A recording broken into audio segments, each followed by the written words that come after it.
আসসালামু আলাইকুম, সবাইকে স্বাগতম। কেমন আছেন সবাই? আশা করছি সবাই ভালো আছেন। আলহামদুলিল্লাহ আমরাও বেশ ভালো আছি।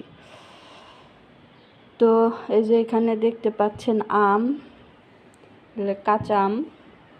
ওই যে আমি বলছিলাম যে আমাদের মসজিদের এখানে গাছ আছে, আম গাছ, অনেক আম ধরছে ওই গাছে। তো ওই গাছের আম এই যে এইমাত্র সোহাগের আপু বাইরে গেছিল, আসার সময় এই যে আম নিয়ে আসছে। আজকে ওই গাছের আম পাড়ছে, তো সোহাগের আপুকে 4টা আম দিছে। দেখুন কি সুন্দর, একদম এইমাত্র গাছ থেকে পাড়ছে, টাটকা একদম। তো এই যে এগুলো এটা ফেটে গেছে, 2টা ফেটে গেছে, দেখুন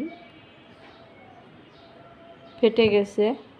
তো এখন এই আমগুলো আমি রেখে দেই, এই 4টা আম দিয়ে ঝুরি আচার বানাবো, দেখি পারি কি না। ওই দিন তো আমের আচার বানাইছি, অনেক মজার হয়েছিল।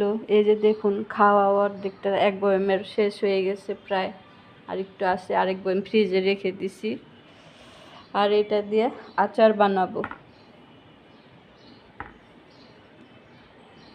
আমগুলো অনেক সুন্দর, এইমাত্র পাড়া গাছ থেকে, টাটকা।